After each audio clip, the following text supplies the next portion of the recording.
안녕하세요. 제 이름은 김진우입니다. 올해 32이 되었네요. 저는 부모님 얼굴조차 제대로 기억 못한 채 보육원에서 자랐습니다. 고등학교 졸업하고 군대에 다녀온 뒤로는 하루하루 먹고 살기 위해 안 해본 일이 없었죠. 그런 저를 본 주변 사람들은 이렇게 말하더군요. 어렵게 자랐는데도 사람 구실하며 사는 거 보면 참 기특하다. 그 말이 칭찬이란 건 알았지만 왠지 모르게 마음 한구석이 시릴 때가 많았습니다. 부모가 없다는 이유 하나로 사람들은 무조건 저를 함부로 대하거나 아니면 측은하게 대했거든요.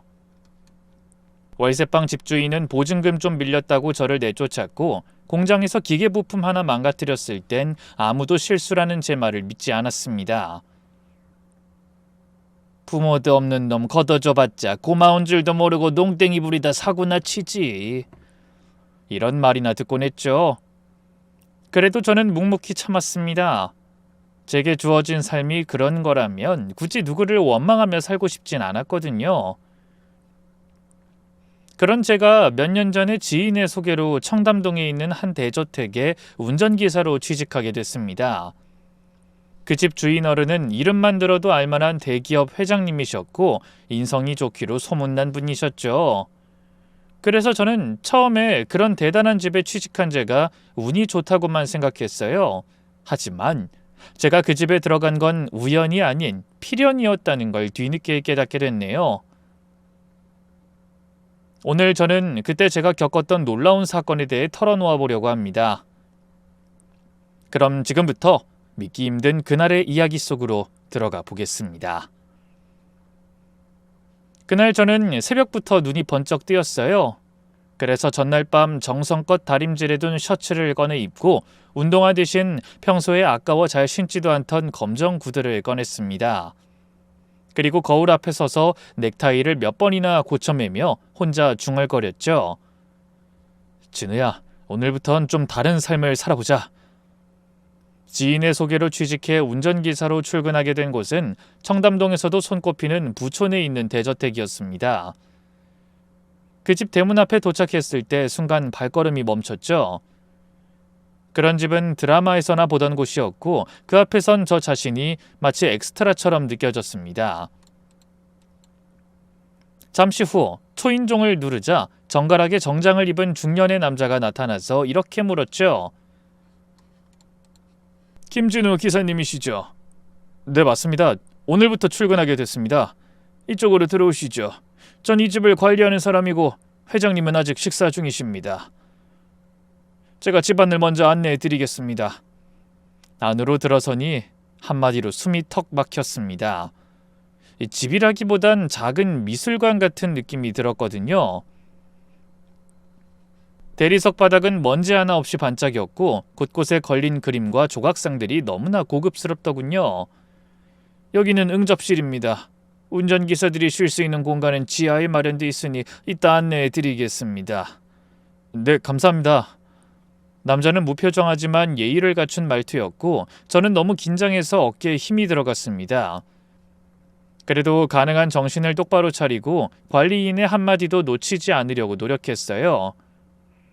그때 마침 누군가의 목소리가 들려왔습니다. 새로운 기사인가 보지? 낮은 중저음의 목소리, 바로 그 집 주인인 회장님이셨습니다. 네, 안녕하세요. 오늘 첫 출근입니다. 김진우라고 합니다. 제가 고개 숙여 인사드리자 회장님은 제 얼굴을 유심히 바라보시더니 잠시 침묵하셨습니다. 그래, 앞으로 잘 부탁하네. 예, 최선을 다하겠습니다. 하지만 그 짧은 첫 대면이 제 인생을 바꿀 첫 단추였다는 걸 그때 저는 미처 몰랐습니다. 며칠 후 점심시간에 지하에 마련된 쉼터 겸 대기 공간에서 도시락을 먹고 있는데 관리인이 조용히 들어오더군요. 김 기사님, 며칠 일해보니 어떤가요? 예, 회장님도 잘해주시고 다른 집안일 해주시는 분들도 다 친절해서 편하게 일하고 있습니다. 그래요? 다행이네요. 회장님이 뭐 불편한 게 없도록 잘 살펴드리라고 말씀하셨습니다. 혹시나 하실 말씀 있으면 어려워하지 말고 말씀해 주세요. 예? 알겠습니다. 감사합니다. 그날 밤 퇴근한 저는 가방 안을 뒤적여 낡은 사진 한 장을 꺼냈습니다. 그리고 그 사진을 보며 누군가 듣고 있기라도 한 듯 혼자 중얼거렸어요. 엄마, 저 이번에 새로 일하게 된 곳이 엄청난 부잣집이에요. 근데 부잣집 사람들은 다 건방지고 깐깐한 줄 알았거든요. 근데 다들 친절하고 불편한 게 없는지 신경 써줘요. 내가 복이 많은가 봐요. 사실 그 사진은 갓난아기 때 버려졌던 제 옆에 놓인 가방에서 발견된 사진이었어요. 그래서 전 누군지도 모르는 그 사진 속 여자를 막연하게 엄마일 거라고 믿으며 자랐습니다. 그리고 언제부터인가 힘든 일이 있거나 기쁜 일이 있을 때면 그 사진에 대고 혼자 중얼거리는 버릇이 생겼죠.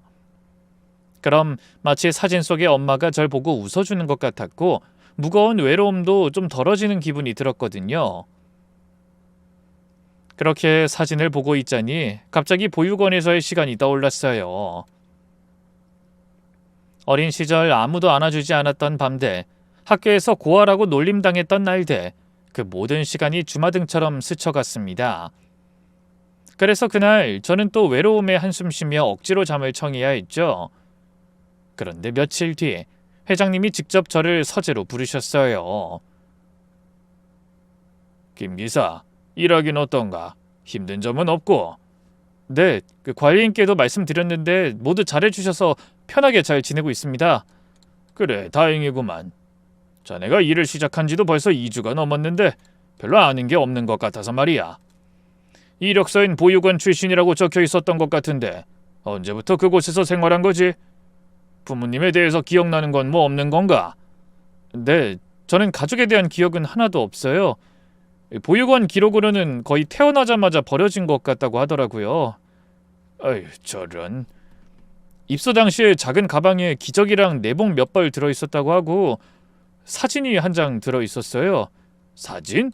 네, 저는 어머니에 대해서 아는 게 없어서 그 사진 속에 계신 분이 혹시 어머니가 아닐까 하고 그냥 생각만 했습니다.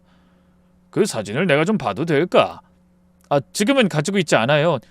혹시나 잃어버릴까봐 집에 놔뒀는데 나중에라도 가지고 올까요? 그래, 내일이라도 내가 그 사진을 좀 봤으면 좋겠어. 알겠습니다. 저는 바쁜 회장님이 저 같은 하찮은 운전기사에게 관심 가져주시는 게 의아했어요. 하지만 관리인의 말대로면 천성이 다정한 분이니 그럴 수도 있다고 생각했습니다. 하지만 그 집에 들어간 후 자꾸 옛 기억을 들춰내는 일이 생겨 마음이 심란했어요. 그래서 그날 퇴근 후에 오랜만에 보육원에 들렀습니다. 제가 퇴소한 후 공사를 해서 외관이 많이 바뀌었고 원장님도 새로운 분으로 바뀌어 계셨죠. 하지만 오래된 문서 일부는 아직 보관 중이었습니다. 저는 새로운 원장님을 만나 어린 시절의 기록에 대해 물었어요. 이미 알고 있는 내용이지만 한 번 더 확인해보고 싶더라고요. 김진우 씨요? 잠시만요. 네, 여기 있네요. 1992년 여름에 입소하셨고 당시엔 생후 나흘도 안 된 걸로 추정된다고 되어 있습니다. 맡기신 분에 대한 기록은 혹시 있을까요? 그냥 보육원 앞에 있다 발견됐다고 하고요. 함께 있던 가방 외에 다른 자료는 없는 것 같습니다. 혹시 사진이나 CCTV 같은 건 없겠죠? 그 시절엔 그런 시스템이 없었죠. 네, 혹시나 하고. 저는 고맙다는 인사를 하고 돌아 나오며 보육원 정문 앞 돌계단에 앉았습니다. 차가운 돌에서 느껴지는 한기가 제 마음에까지 전염되는 느낌이었죠. 낳자마자 버리다니 도대체 무슨 사연이 있었던 걸까? 저는 성인이 된 후 부모에 대한 원망보단 핏덩이를 그렇게 버릴 수밖에 없었던 친모의 사연이 더 궁금했습니다. 며칠 후 저는 회장님께 약속한 사진을 내밀며 이렇게 말씀드렸어요. 회장님, 그날 보여드리기로 한 사진 가져왔습니다. 그래? 어서 보여주게. 그래서 저는 윗옷 안주머니에 고이 간직했던 사진을 회장님께 내밀었어요. 하지만 그 사진을 본 회장님은 표정에 별 변화가 없더군요. 그런 회장님의 모습에 저도 단순한 궁금증이었으려니 여기며 별 생각 없이 지나갔습니다. 하지만 그날 이후 이상한 일이 일어났어요. 저를 대하는 회장님의 태도가 뭔가 알 수 없게 달라진 것 같다는 느낌이 든 겁니다. 처음엔 그냥 관찰하는 듯한 시선 정도였는데 점점 더 조용히 그리고 은근히 제 곁을 맴도시는 듯한 느낌이 들었던 거예요. 출근 후 몇 시간은 딱 정해진 운행만 하고 그 외 시간엔 대기실에 머무는 게 다였는데 그날 이후로 회장님이 갑작스레 호출하시는 일이 많아졌네요. 김 기사, 오늘은 나 혼자 외출할 생각이네. 볼일 금방 끝날 것 같으니 같이 점심이나 하지. 네? 예, 알겠습니다. 저는 당황한 마음을 숨기고 조용히 차문을 열었습니다. 회장님은 차에 오르시며 웃음기 없는 얼굴로 한마디 하시더군요. 요즘 내 주변에 터놓고 대화할 사람이 별로 없네. 김 기사는 말없이 잘 들어주니 내 마음이 편해. 저는 그 말에 뭐라 답해야 할지 몰라 입술만 달싹였습니다. 그날 점심은 회장님의 단골이라는 조용한 한정식집에서 먹게 됐어요. 회장님은 깔끔한 상차림을 마주하며 천천히 젓가락을 들고 저에게 어서 먹으라고 손짓하셨죠. 저는 긴장한 채 회장님을 따라 밥을 먹었습니다. 헌데 식사가 시작되고 몇 분 지났을 때 회장님이 젓가락을 멈추고 절 향해 물으셨어요. 김 기사, 부모님을 원망한 적은 없나? 네? 지난번에 그러지 않았어. 태어나자마자 보육원 앞에서 발견됐다고 말이야. 그런 갓난아기가 제 발로 보육원에 갔을 리는 없으니 부모가 버렸다고 생각해서 원망한 적이 없느냐는 말이야. 솔직히 말씀드리면 어릴 때는 그런 생각을 한 적도 있습니다. 근데 저도 성인이 되고 세상을 살아보니 뜻대로 되지 않는 일이 많다는 걸 알게 됐어요. 그 정확한 이유야 알 수 없지만 저희 부모님께도 피치 못할 사정이 있었던 거라고 그렇게 믿고 싶습니다.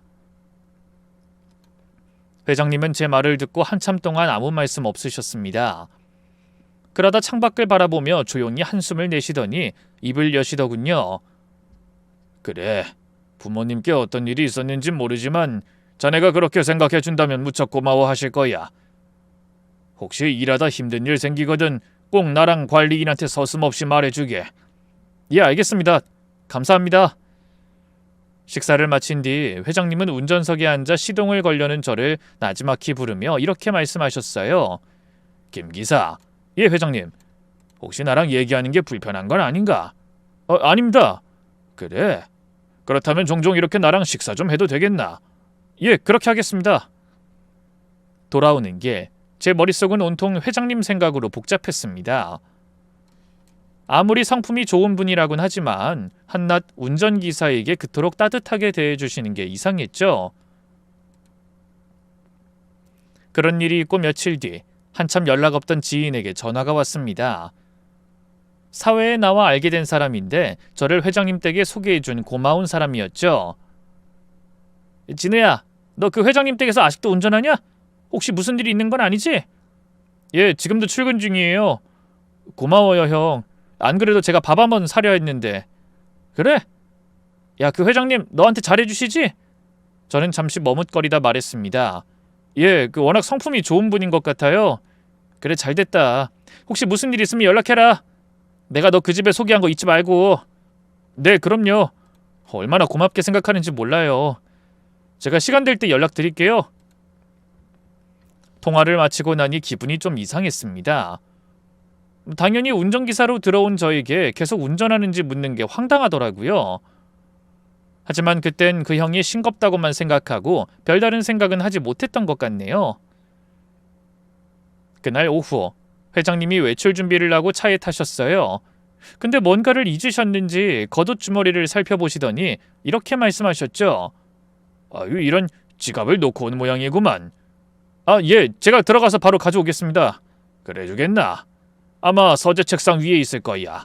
알겠습니다. 그래서 저는 얼른 집 안으로 들어가 2층에 있는 회장님의 서재로 들어갔어요. 그리고 책상 위에 놓인 지갑을 들고 서둘러 방을 나오려고 했죠. 바로 그때였습니다. 회장님의 지갑에서 무언가가 툭 떨어지더군요. 그건 반으로 접힌 흰 종이 한 장이었어요. 저는 무심코 고개를 숙여 쪽지를 집어들다 그만 깜짝 놀라고 말았습니다. 은혜보육원? 서울 종로구 127... 그 주소, 그리고 그 이름, 그건 제가 자란 보육원이 틀림없었습니다. 저는 너무 놀라서 눈을 의심했네요. 왜 회장님 지갑에서 이게 나온 거지? 저는 순간 심장이 쿵쾅거렸습니다. 회장님이 저에 대해서 알아보기 위해 보육원에 찾아가려고 하신 것 같더군요. 그런 상황을 마주하니 갑자기 오만 가지 생각이 머릿속에 떠올랐습니다. 내가 뭘 잘못한 걸까? 아니면 그냥 단순한 우연일까? 하지만 이내 저는 반사적으로 쪽지를 도로 지갑 속에 넣었습니다. 그리고 아무렇지 않은 얼굴로 회장님께 지갑을 가져다 드렸죠. 고맙네. 괜히 힘들게 했구만. 아닙니다, 회장님. 그날 밤 저는 도무지 잠을 이룰 수가 없었습니다. 회장님 지갑에서 떨어진 쪽지, 거기 적힌 은혜보육원이라는 글자를 머릿속에서 지울 수가 없었죠. 하지만 저는 그 의문을 풀지 못한 채 며칠 후 회장님의 생신을 맞게 됐습니다. 1년 중 가장 큰 가족 행사가 열리는 날이라 저택이 아침부터 분주하더군요. 오후가 되자 집안 사람들이 정장을 차려입고 차례로 하나둘 저택에 도착했네요. 그날 하객용 차량을 정리하고 주차를 돕는 것도 제 몫이었습니다.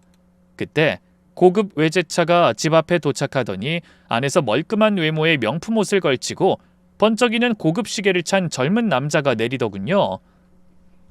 누가 봐도 상류층 자재로 보였죠.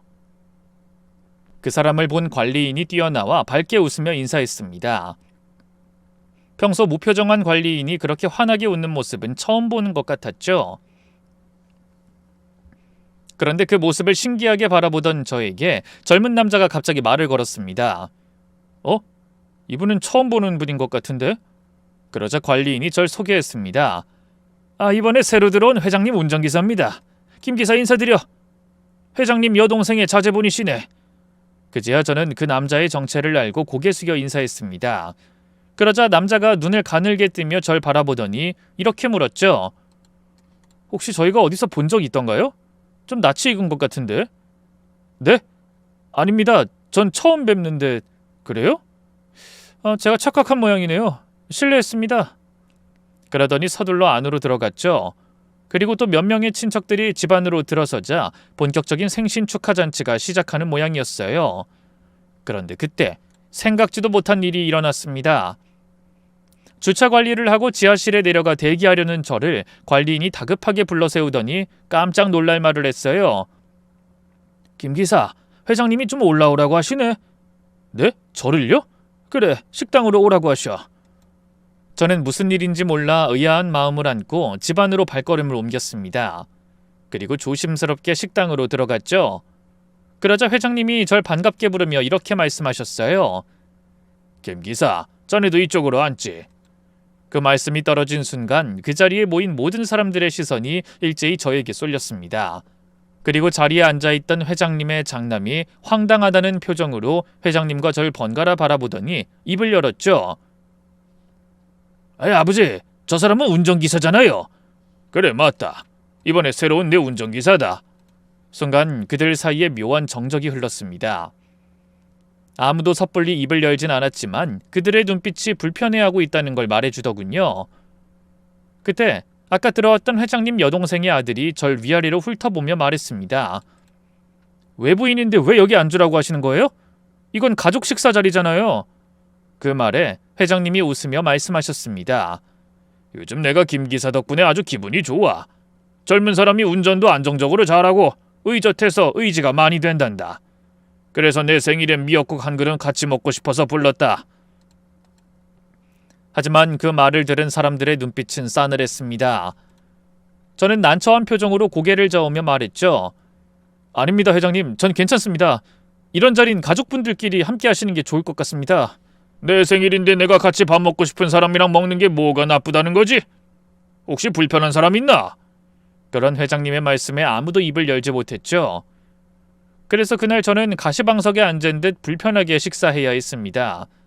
그러다 제가 잠시 고개를 들자 회장님의 조카와 자식들이 불만이 가득 담긴 얼굴로 저를 쏘아보고 있는 게 보이더군요.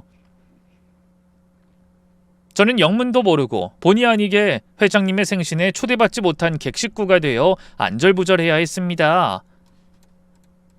그렇게 가까스로 식사를 마치고 나왔는데 회장님의 조카라는 사람이 따라 나와 말을 걸더군요. 여동생의 아들이라는 청년이었죠. 저기 평소에 회장님과 각별한 사이인가 봐요?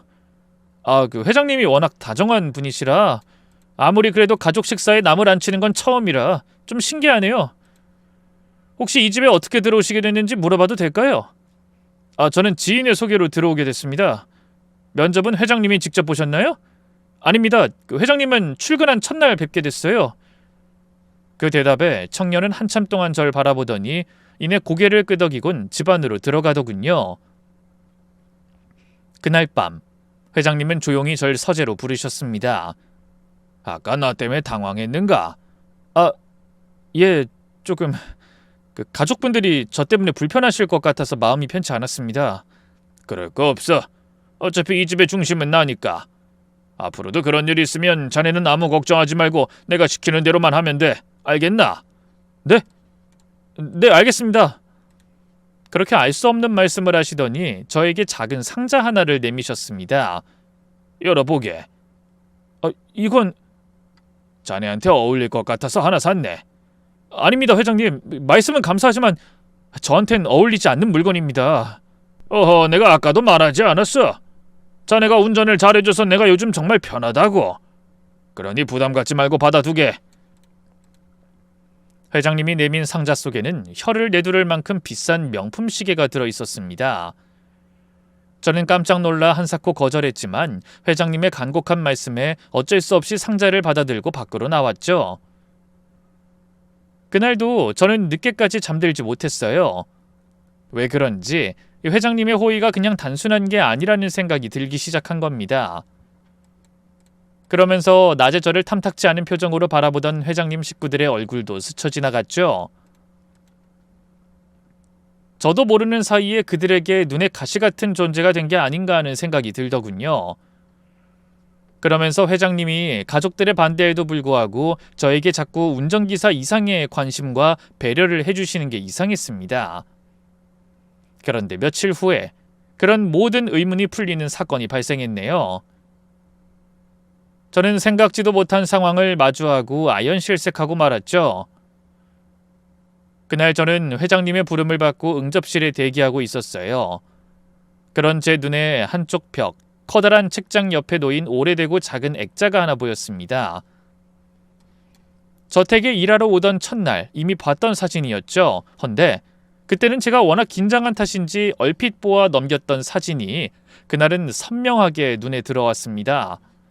그리고 그 앞을 지나치려던 제 발을 멈춰 세웠네요. 사진 속에서 단정한 옷차림에 긴 머리를 묶고 있는 여성 하나가 제 눈길을 잡아 끌었던 겁니다. 그래서 눈을 찡그리며 사진을 자세히 들여다봤죠. 그러다 제 입에서 생각지도 못한 말이 튀어나왔습니다. 엄마? 사진 속 여인은 어릴 적 제가 보육원에 맡겨질 때 가방에 함께 들어있던 단 한 장의 사진 속 그 여인의 모습과 너무도 닮아 있었어요. 저는 심장이 쿵 내려앉는 기분이 들었습니다. 이 사진은 혹시 회장님네 가족 사진인가요? 제가 떨리는 목소리로 옆에 있던 관리인에게 묻자 관리인이 사진을 한번 보고는 고개를 끄덕이며 대답했습니다. 그렇지. 회장님 젊은 시절 가족 사진이라네. 그렇군요. 그 짧은 답변에도 제 머릿속은 복잡해졌습니다. 설마 정말 같은 사람일까? 아님 우연히 닮은 사람일까? 만약 내가 가진 사진 속 여자가 정말 내 친모고 저 사진 속 여자와 동일인이라면... 하지만 전 이내 고개를 저었습니다. 그런 부잣집 딸이 아이를 낳아놓고 버릴 이유가 없다고 생각했죠. 먹고 살기 가난한 사람들이야 어쩔 수 없이 아이를 버리는 경우가 있지만 그런 부유한 집에서 그런 일은 있을 수 없다고 생각했네요.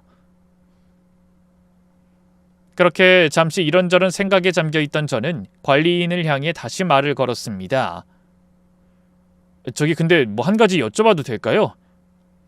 죄송한데 저 사진 속에 낯선 여자분이 계시는데 그분이 누구신지 알 수 있을까요? 회장님 사모님도 아니신 것 같고 혹시 제가 나중에 실수할까 봐서요. 그런 걱정은 안 해도 되네. 그분은 회장님의 여동생인데 지금은 돌아가셨어. 네? 돌아가셨다고요? 그래. 참 조용하고 단정한 분이셨지. 그럼 언제쯤 돌아가신 건가요? 한 10년쯤 됐지. 그러셨군요. 그 말을 듣고 저는 머릿속이 복잡해졌습니다. 혹시라도 어머니를 찾을 수 있을지도 모른다는 엉뚱한 생각을 했는데 이미 고인이 된 분이라니 온몸에 기운이 쭉 빠지는 기분이었죠. 그러면서 저도 모르게 눈물이 핑 돌았습니다. 그런 제 모습을 관리인이 보더니 의아한 표정으로 물었죠. 김 기사 지금 우는 거야? 네? 아닙니다. 눈에 뭐가 들어가서. 그런데 그 순간 외출하기 위해 밖으로 나온 회장님 역시 그런 제 모습을 보신 모양이었어요. 회장님은 무겁게 가라앉은 목소리로 절 부르시더군요. 김 기사, 나 좀 보지. 그래서 전 회장님의 서재로 발길을 돌렸습니다. 그러자 안으로 들어온 절 잠시 바라보던 회장님이 서랍을 열어 한 뭉치의 편지를 꺼내 놓으셨어요. 그러더니 제 앞으로 내밀며 이렇게 말씀하셨죠. 이거 한번 읽어주겠나? 네? 제가요? 그래, 자네가 꼭 읽어줬으면 해서 말이야. 그래서 저는 어안이 벙벙한 채로 조심스럽게 그중 하나의 편지를 들어올려 읽기 시작했습니다. 편지는 낡아서 색이 바랬지만 글씨체는 아주 고왔죠. 편지의 내용은 이랬습니다. 오빠, 난 이 사람이랑 헤어질 수가 없어. 제발 오빠가 부모님을 좀 설득해줘. 우리 사이엔 벌써 소중한 생명이 생겼어. 저는 언뜻 편지의 내용이 이해되지 않아 고개를 들어 회장님을 바라봤습니다. 그러자 회장님의 얼굴이 어느새 고통스럽게 일그러져 있더군요. 그런 회장님은 먼 옛날을 추억하듯 천천히 말씀을 시작하셨습니다. 그건 내 여동생이 쓴 편지라네. 동생은 온 집안의 사랑을 듬뿍 받고 자란 철없는 부잣집 아가씨였지. 근데 20살 무렵부터 가난한 음악 학도와 사랑에 빠졌어. 그래서 부모님은 그 둘 사이를 무척이나 반대하셨지. 온갖 수단을 동원해 둘을 떼어놓으려고 하셨네. 저는 말없이 회장님의 말을 듣고 있었습니다. 근데 어느 날 그 애가 임신했다는 사실을 알게 됐지. 부모님은 노발대발하셨고 아이는 절대 안 된다고 했어. 그래도 동생은 고집을 꺾지 않고 남자와 살림까지 차려버렸어. 근데 그렇게 절절하게 사랑하던 두 사람이 결국은 헤어지고 말았지. 아, 그 회장님의 부모님이 결국 둘을 갈라놓으신 건가요? 아니, 두 사람을 갈라놓은 건 하늘이었어. 네? 동생이랑 살림을 차렸던 남자가 그만 교통사고를 당해서 임신한 내 동생만 남기고 떠나버린 거야. 아니 어떻게 그런 일이... 그래서 남자의 장례식에서 기절한 내 동생을 부모님이 집으로 데려오셨어. 근데 충격에 빠진 내 동생이 그만 아이를 예정보다 일찍 낳아버렸지. 그래서요? 아기는 무사했나요? 아기는 무사했지만 내 동생은 아이를 빼앗기고 말았네. 빼앗겼다고요? 그래. 낳자마자 부모님이 아이는 데려가고 여동생에겐 죽었다고 전하게 하셨지. 네? 멀쩡하게 태어난 아이를 죽었다고요? 그랬지. 그때부터 내 동생은 거의 미친 사람처럼 정신을 놓고 살았어. 하루아침에 평생을 걸었던 남자를 잃고 그 남자와의 사이에서 낳은 아이도 잃었으니 제정신으로 버틸 수가 없었겠지. 회장님 부모님이 너무 매정하시다고 말씀드려도 될까요? 괜찮아. 그땐 나도 그렇게 생각했으니까. 하지만 이 나이가 되니 그땐 그런 선택을 했던 부모님의 마음도 아주 이해가 안 되는 건 아니야. 애지중지 키운 딸이 미혼모가 되어 혼자 애 키우며 살아가는 걸 그냥 지켜볼 수는 없었을 테니까. 아무리 그렇다고 해도 아이는 아무 죄가 없는데 그 다음엔 어떻게 됐나요? 우리 부모님은 여동생이 힘들어하는 걸 무시하고 결국 재벌가의 동생을 강제로 시집 보내기까지 하셨지. 네? 그럼 아이는요? 데려간 아이는 어떻게 된 거죠? 그 아이는 부잣집에 입양됐다고 하셨지만 난 믿지 않았어. 그래서 아무도 모르게 그 애가 어떻게 됐는지 찾아봤지. 근데 어디서도 아이의 행방을 찾을 수가 없었어. 부모님이 그때 그 일과 관련된 사람들에게 거액을 주고 입막음을 시켜 다 집에서 내보내셨거든. 그럼 결국 아이는 못 찾으신 건가요? 그런 제 말에 회장님이 참담한 표정으로 고개를 끄덕이셨습니다. 그래, 아무리 찾아도 찾을 수 없길래 결국 나도 포기했지. 그리고 내 동생은 새로운 남자를 만나 과거를 잊은 척 아이까지 낳고 살았어. 다행히 새로운 남편은 괜찮은 사람이었고 내 동생의 아픔도 서서히 치유되는 것 같았지. 버려진 아이만 불쌍한 거군요. 아니, 내 생각이 잘못됐던 거였어. 20년이 넘는 세월 동안 내 동생은 한 번도 그 아이를 잊은 적이 없더구만. 동생이 암으로 세상을 떠나기 전 내 손을 꼭 잡고 그러더라고. 자기도 화장해서 아이가 있는 곳에 뿌려달라고. 내 동생은 그때 잘못된 아이를 화장해서 강에 뿌렸다고 들었거든. 아, 그랬군요. 그래. 그래서 자신도 죽어서나마 그 아이와 함께하고 싶었던 거야. 난 충격받은 동생이 걱정된 나머지 그렇게 해주겠다며 지킬 수도 없는 약속을 했지. 죽지도 않았던 아이와 어떻게 함께 있게 해주겠나. 그쵸. 아이는 살아있었는데. 그래. 그래서 난 그때 동생의 영장 앞에서 약속을 했어. 무슨 수가 있더라도 그때 잃어버린 아이를 찾아주겠다고. 그래서 동생이 떠나고 10년간 온갖 수단 방법을 다 동원해서 그 아이를 찾기 위해 노력했다니. 그래서 아이는 찾으셨나요? 하지만 그 물음에 회장님은 정확히 답을 하지 않고 제 얼굴만 물끄러미 바라보셨습니다. 그 순간 저도 모르게 주먹을 꽉 쥐었어요. 저를 바라보는 회장님의 눈빛에서 뭔가 답을 들은 것 같은 생각이 들었기 때문이죠. 그래서 저는 숨을 몰아쉬며 떨리는 목소리로 물었습니다. 회장님, 그럼 그 아이가 혹시 저란 말씀이십니까? 회장님은 잠시 절 바라보시다 조용히 고개를 끄덕이셨네요. 10년간 난 거의 전국의 보육원을 다 찾았지만 아이의 흔적을 찾지 못했어. 그러다 얼마 전 그때 집안일을 돌봐주다 동생의 출산 후 종적을 감춘 가정부의 근황을 알게 됐지. 위암을 앓고 있더구만. 그럼 그 사람이 아이의 행방을 말해준 건가요? 그래. 자기가 죽기 전엔 그 죄를 털어놓고 싶다고 하더군. 젊은 시절 돈에 눈이 멀어서 해서는 안 될 짓을 했다면서. 우리 부모님의 부탁으로 핏덩이를 한 보육원 앞에 버려놓고 왔다는 거야. 그게 혹시 은혜 보육원? 그래, 맞아. 하지만 양심의 가책이 너무 심했던 나머지 아이 옆에 같이 놓은 가방 속에 몰래 내 동생의 사진을 넣어놓고 왔다는 거야. 혹시라도 나중에 그게 아이를 찾을 수 있는 단서를 줄지도 모른다고 생각했다더군. 그런 일이... 그렇다면 그 사진이... 그래, 자네한테 그 사진을 받고 확신할 수 있었지.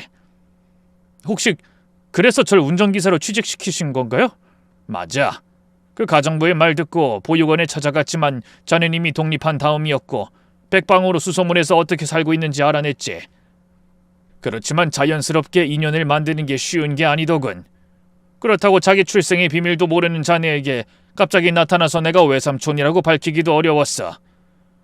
아니, 그럼 제가 아는 형님이 저한테 이 자리를 추천한 것도 다 우연이 아니란 말씀이세요? 당연하지. 자네가 어떻게 살고 있는지 어떤 사람을 만나는지 알아보다 그 사람과 친하게 지내는 걸 보고 우리가 부탁했다네. 자네는 모르게 자연스럽게 취직할 수 있게 도와달라고 말이야. 그래서 어쩐지 뭔가 이상하다고 생각하긴 했어요. 저는 그제야 저를 취직시켜준 선배가 당연한 질문을 했던 이유를 알게 됐죠. 너무나 갑작스러운 비밀을 알게 된 저는 어떤 표정으로 무슨 말을 해야 할지 몰라 한참을 회장님의 얼굴만 바라봤습니다. 그건 회장님도 마찬가지였죠. 하지만 가슴속 깊은 곳에서는 무언가 참아오던 설움이 터지는 듯한 울컥함이 밀려왔습니다. 그래서 저도 모르게 눈물을 흘리며 회장님을 향해 입을 열었네요.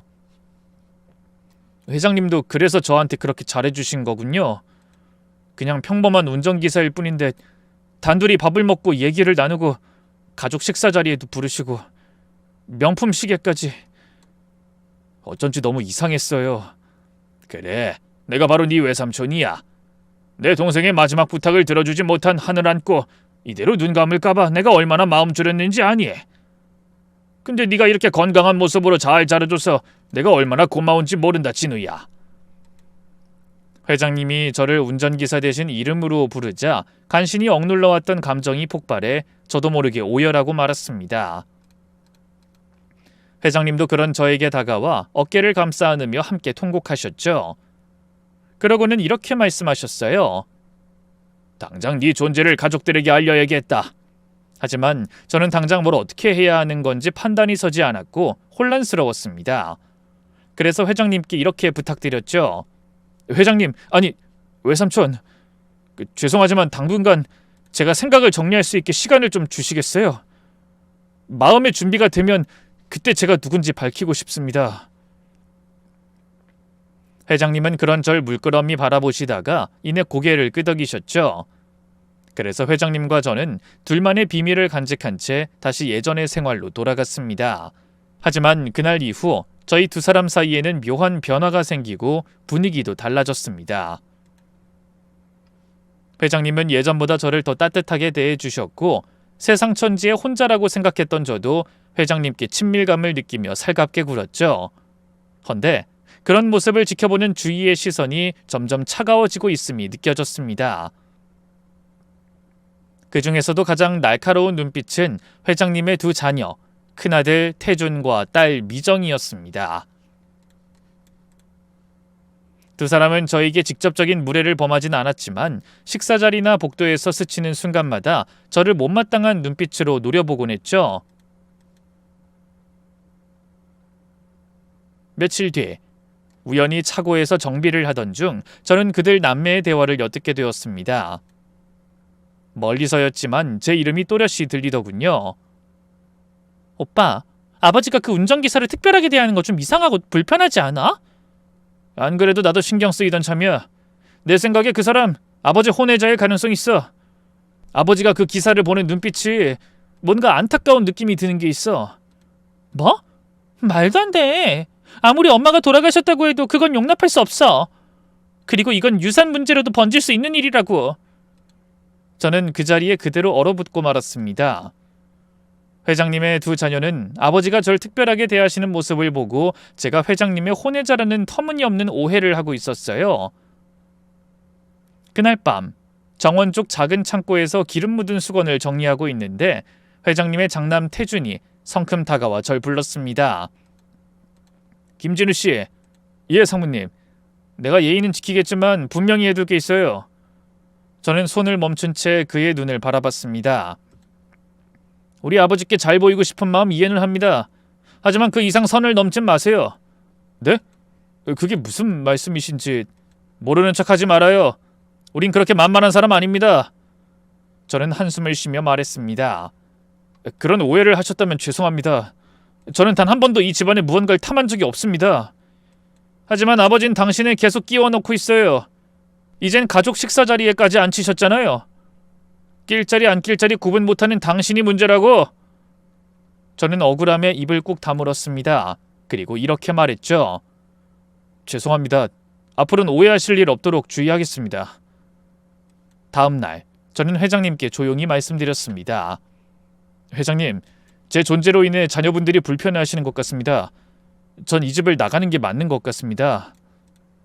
회장님은 깊은 한숨을 내쉬며 말씀하셨죠. 아니다, 진우야. 그렇게까지 할 필요는 없다. 아닙니다. 제가 계속 이 집에 있는 한 회장님도 괜한 오해를 받게 되실 거예요. 잠시 침묵이 흘렀습니다. 그러다 회장님은 묵직한 목소리로 말씀하셨죠. 네가 시간을 달라고 해서 기다리고 있지만 난 언젠가 분명히 너의 존재를 가족들 앞에서 밝힐 생각이다. 그러니 절대 너를 내보내는 일은 없을 거야. 단호한 회장님의 말씀에 더는 고집을 부릴 수 없어 한숨만 쉴 수밖에 없었습니다. 하지만 저는 그때까지도 제가 회장님의 조카라는 말을 꺼낼 용기가 없었어요. 스스로도 그 사실을 받아들이기가 쉽지 않았거든요. 그래서 차일피일 비밀 털어놓길 미루고 있었죠. 그러다 결국 다시 한번 억울한 일을 당하게 됐습니다. 그날 아침 저는 평소처럼 차고를 정리하다가 황당한 상황을 맞게 됩니다. 지하에 마련된 운전기사 대기실 옷장 안에서 고가의 목걸이 하나가 발견됐고 그 목걸이는 회장님의 딸 미정씨가 잃어버렸다고 주장하던 물건이었습니다. 집안 곳곳을 살피던 사람들이 그 옷장 안에서 목걸이를 발견하고 저를 향해 비난을 쏟아부었죠. 전 그대로 범인으로 몰릴 위기에 처했습니다. 잠깐만요. 전 정말 모릅니다. 그 목걸이 정말 처음 보는 물건입니다. 그러자 팔짱을 끼고 그런 절 바라보던 회장님의 큰아들이 콧방귀를 끼며 이렇게 말했죠. 운전기사 생활이 갑갑하긴 하셨을 겁니다. 하지만 이렇게까지 하시는 건 아니죠. 어떻게 집안에 도둑을 둔 채 살 수 있겠어요? 당장 나가주시죠. 그래도 그간의 정이 있으니 아버지께는 비밀로 해드리겠습니다. 집안 사람들도 입단속시킬 테니 일 커지게 하지 말고 조용히 나가주세요. 저는 손끝이 떨려왔습니다. 누군가 의도적으로 제가 사용하는 옷장에 목걸이를 넣은 것이 분명했네요. 하지만 영문을 모르는 저는 제대로 반박조차 할 수 없었습니다. 그런데 그때 생각지도 못한 일이 일어났어요. 집안 행사를 위해 아침 일찍 회장님 댁에 도착해 있던 회장님의 조카, 그러니까 제 친모의 아들 은혁이가 천천히 걸어오더니 이렇게 말하는 게 아니겠어요? 형님은 그럴 뿐이 아닙니다. 순간 모두의 눈이 그를 향했습니다. 그리고 형님이란 단어가 지하실 안에 메아리처럼 울렸죠. 그 말을 들은 회장님의 아들이 인상을 찌푸리며 물었습니다. 너 지금 뭐라고 했어? 지금 형님이라고 했어? 네, 형님입니다. 사실 진우 형은 우리 어머니가 생전에 그리워하던 어머니의 친아들이에요. 은혁아, 너 지금 무슨 소리 하는 거야? 하지만 회장님의 조카는 그 말엔 답하지 않고 저를 향해 몸을 돌리더니 떨리는 목소리로 이렇게 말했습니다. 사실 전 알고 있었어요. 어머니가 돌아가시면서 저한테도 말씀하셨거든요. 저한테 형이 있었다고. 안타깝게 먼저 세상을 떠났지만 형이 있었다는 사실은 기억해 달라고요. 그동안 어머니만 형을 기억했는데 어머니가 떠나고 나면 그 아이가 잠깐이라도 세상에 있었다는 사실을 기억해주는 사람이 아무도 없을 거라면서 저한테 그렇게 부탁하셨어요. 그 말에 자리에 있던 모든 사람이 할 말을 잃고 말았습니다. 그때 회장님의 아들이 믿기 어렵다는 표정으로 다시 한번 진실을 확인했어요. 그게 진짜야? 그럼 저 운전기사, 아니 진우 씨가 고모의 아들이라는 거야? 그래요. 저희 어머니가 마지막 순간까지 가슴에 묻어뒀던 친아들입니다. 저도 처음엔 어머니가 말씀하신 대로 형님이 이 세상 사람이 아니라고 생각했어요. 아니 근데 어떻게 진우 씨가 네 형이라는 거야? 그때 외삼촌 생신날 이 집에서 형님을 처음 본 순간 너무 낯이 있고 기분이 이상한 거예요. 그래서 계속 신경을 쓰고 있었는데 그날 외삼촌이 형님을 식사 자리에 부르시는 걸 보고 혹시나 하는 마음이 들더라고요. 그래서 한참 고민하다 큰맘 먹고 외삼촌을 찾아왔더니 외삼촌이 엄마의 편지를 보여주시면서 예전 비밀을 다 말씀해 주셨어요. 하지만 저도 너무 갑작스러운 일이라 마음의 준비를 할 시간이 필요했어요. 근데 오늘 형님이 억울한 누명을 쓰는 걸 보니까 도저히 그냥 있을 수가 없더라고요. 그 말에 저는 어떻게 반응해야 할지 몰라 얼어붙듯 서 있었습니다. 그러자 제 이부 동생이 먼저 다가와 제 손을 잡으며 이렇게 말했네요. 죄송해요 형님. 제가 좀 더 일찍 나섰더라면 형님이 오해를 받아 이런 억울한 일을 당하진 않았을 텐데. 아니야. 난 정말 네가 이렇게 내 생각을 해줄 줄은 몰랐어. 어려운 결정이었을 텐데 정말 고마워. 미안하다뇨. 형님이 왜요. 축복받아야 할 탄생을 숨긴 채 부모가 누군지도 모르고 자랐어야 할 형님이 얼마나 힘들었을지 너무 마음이 아프네요. 그 말에 저도 모르게 동생을 안고 눈물을 펑펑 흘렸죠. 그렇게 그날 의도치 않게 저의 존재가 공공연하게 밝혀졌습니다. 뒤늦게 이 사실을 알게 된 회장님의 가족들도 깜짝 놀라 말을 잇지 못했죠. 하지만 기구한 저와 어머니의 사연을 알게 된 후 모두 저를 따뜻하게 안아줬습니다. 그리고 저를 도둑으로 몰았던 회장님의 장남도 진심으로 사과했네요. 그 후로 이부 동생과 마주 앉은 저는 이렇게 물었습니다. 어떻게 날 알아본 거야? 저도 혹시나 했어요. 근데 형의 얼굴을 본 순간 어머니의 젊은 시절 얼굴이 떠오르더라고요. 솔직히 전 아버지를 닮아서 어머니 얼굴이 별로 없거든요. 근데 형은 완전히 엄마 붕어빵 같아요. 그래? 그러더니 제 쪽으로 다가와 손을 잡으며 말했습니다. 형, 제가 진작에 말했어야 했는데 죄송해요. 은혁아, 너 정말 날 형이라고 인정하는 거니? 그럼요. 어머니가 사무치게 그리워하던 형을 이제야 만나게 되니 너무 좋아요. 전 그제야 안도하며 작게 중얼거렸습니다. 고맙다 은혁아. 진심으로. 그렇게 저는 잃어버렸던 가족을 만나게 됐어요. 거기다 인생도 대박이 났습니다. 동생이 어머니로부터 받게 된 유산의 일부를 저에게 증여해 주겠다고 나선 겁니다. 하지만 전 그럴 수 없다고 거절했어요. 그래도 동생의 뜻은 완강하더군요. 형, 이건 당연히 형의 권리예요. 전 어머니가 남기신 것 말고도 아버지한테 받은 유산도 많거든요. 형이랑 사이좋게 지내는 모습을 어머니한테 꼭 보여드리고 싶어요. 그래서 저는 동생의 뜻을 꺾지 못하고 강남의 건물과 오피스텔, 그리고 한강이 보이는 아파트를 받게 됐습니다. 그런 뒤 역시 동생의 제안으로 그룹 계열사 중 한 회사에 들어가 열심히 일을 배우고 있답니다. 그리고 얼마 후 동생이 알려준 어머니의 봉안당에 다녀왔습니다. 거기서 조용히 눈물을 흘리며 말했죠. 엄마, 이제 저 외롭지 않아요. 그러니 더는 미안해하지 마시고 편안히 쉬세요. 저에게 가족이라는 의미를 알게 해주셔서 정말 감사합니다.